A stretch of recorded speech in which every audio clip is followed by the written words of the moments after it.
Go on to Zoom now. Donkor Fuseini is the current Deputy Director General in charge of Finance and Administration at the National Service Authority. He's joining us right now. Mr. Fuseini, good evening. Thank you for joining us here on Ghana Tonight. Thank you for having me. Great. Let's first of all establish this. This marketplace scheme that was created to afford national service persons that opportunity to buy items on high purchase. Is it still there, or the new leadership has done away with it?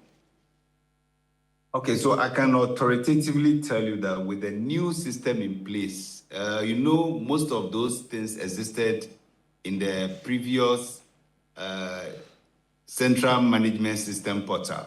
That is the system we use for the deployment of the personnel. It was the same system we use for all our marketplace. It's the same system we use for generating certificates and everything.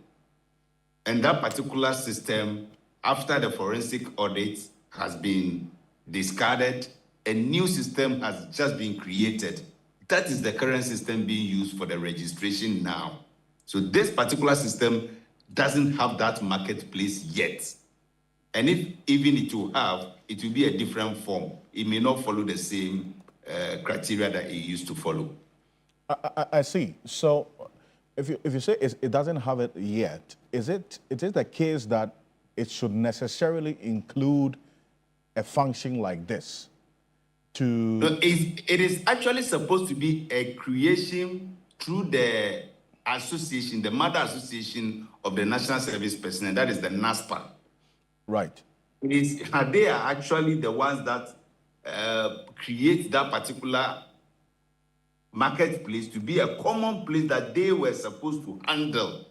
They were supposed to manage it themselves, just like they take their monthly dues and personnel dues that goes to them directly. Mm-hmm. They were supposed to be the ones managing this particular marketplace because it was their function. Because normally the deduction, when it comes to deduction, National Service Management doesn't actually try to take anything out of the personnel allowance. Only the mother union, that is the NASPA, the National Service Personnel Association, they are in charge of all those things. Their dues and their welfare deduction, all those things go to them directly. We don't try to meddle in it.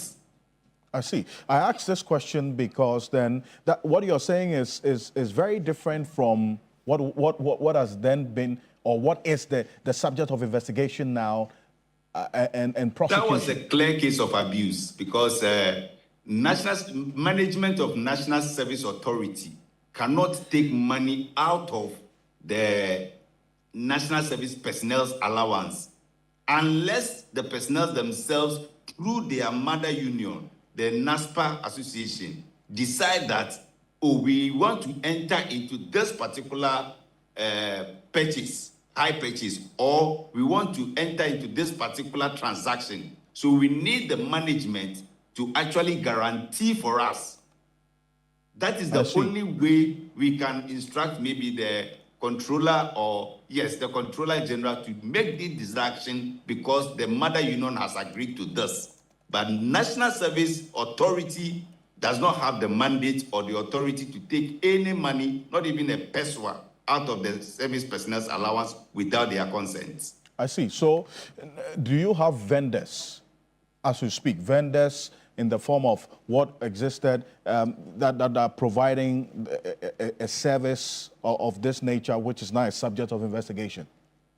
Yes, so all those vendors existed on the old system. Yes, they were all there. Those who provide network, those who provide data, those who provide marketplace, those who provide mattresses, electronics, they were all captured on the previous marketplace vendor. So the personnel could just go there and then subscribe to this, and the deductions to be made. It was actually created to prevent personnel from going outside to enter into private high purchase agreements that could actually go to harass them. So this was actually created by the union to make it like a common place that they can actually regulate. Well, I see. But then now that's been abused, as you indicated.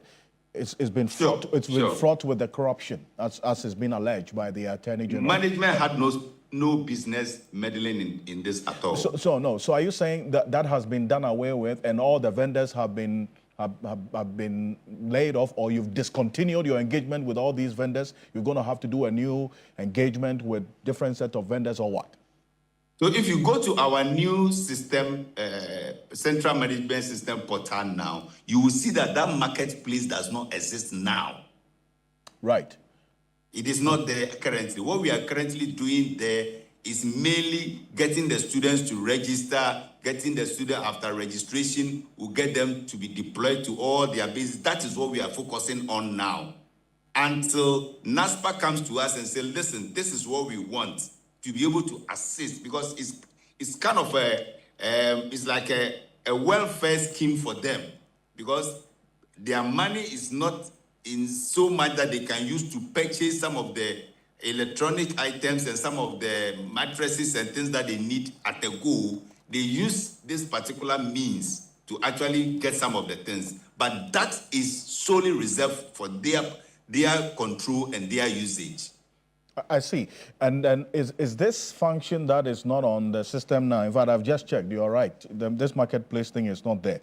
But is it one that you're going to consider introducing in the future? And if so, in what form is it going to come?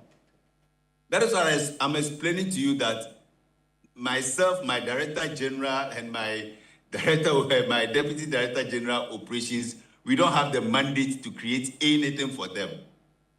Until the National Service Personnel Association comes to us and says, this is what we want, or maybe this is the form we want it now, we don't have the mandate to do anything concerning their allowances. I see. No, but the ghost service personnel, I mean, it's interesting that we're having to deal with ghost names at the national level payroll. We're dealing with ghost national service personnel. Have you put any system, I mean, have you put any system in place to deal with this time around, that you're now having people wait, I mean, service personnel, prospective service personnel wait for so long because you said you're working on the system? Are you going to put your neck on the chopping board and say this is foolproof and we're not going to have any situation with ghost service personnel? As far as the system is concerned, and as far as I've been able to, my directors of IT and the deployment directors have made me see, what they've demonstrated so far varies in large proportion to the previous one. This current system, one, does not even allow you to continue if you enter wrong data. So most of the challenges a lot of our prospective personnel are having now is because even the dates and some of them, the names on their Ghana card does not even tally with what is in the school. Just an omission of a middle name, the system can deny you continuation, unlike the previous one. If you enter, like some were using 0 years, even in the previous system, to enter as their name, as their date of birth, this current system prevents you from doing that. And the payment system and everything that we do at the secretariat now goes through the gift miss as I speak to you now. So now there is a central control and auditing system even in all our expenses. And like my Director General said, this particular system will be subject to yearly audits. Though the system itself has a self-auditing trail, whatever you do on the system now, it leaves you up-to-date evidence of whatever you went into the system to do, whoever you are, wherever you are, and it even gives geolocation as to what you did, at what time, at which place. So if I was speaking to you right now on the system, it would have recorded every conversation you and I are having on this particular subject if we were using the system now. And aside that, the new system also has enhanced features that also prevents you that aside taking your live location, whilst it's taking your live location, it also maps out your geolocation. So if you are TV3 and you are registering, it captures you that you are in TV3 and try to tell you everything around TV3 for you to be able to even make your choice. So you talk about the integrity of the system. How about the integrity of the people who are manning the system? Have you put that is why we are subjecting ourselves to the yearly, the annual auditing or annual review of the system by all the agencies of auditing agencies, Auditor General, or even private agencies. We open it up every year, unlike the previous one. We open our system up every year for auditing, just to make sure, even if the system is foolproof, human beings don't try to compromise it. I see. So, and before I let you go, there's a number of service personnel are watching right now. They want to find out what measures have been put in place by the management to ensure that NSS dues are not subjected to abuse again.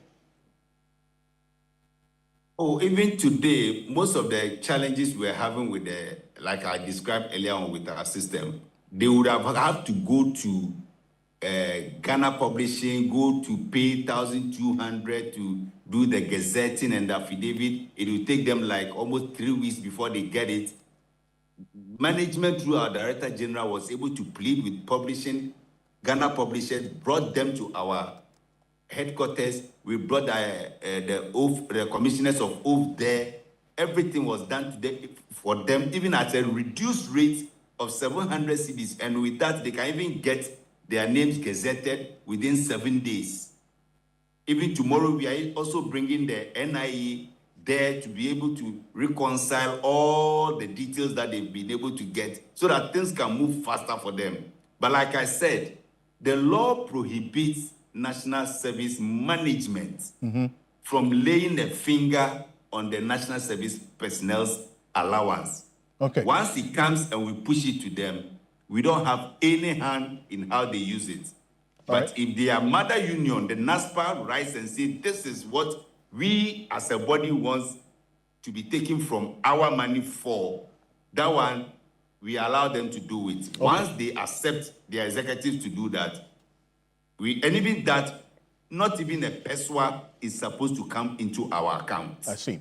Well, and this is one that we're going to keep an eye on. We're monitoring you every step of the way, just so you know.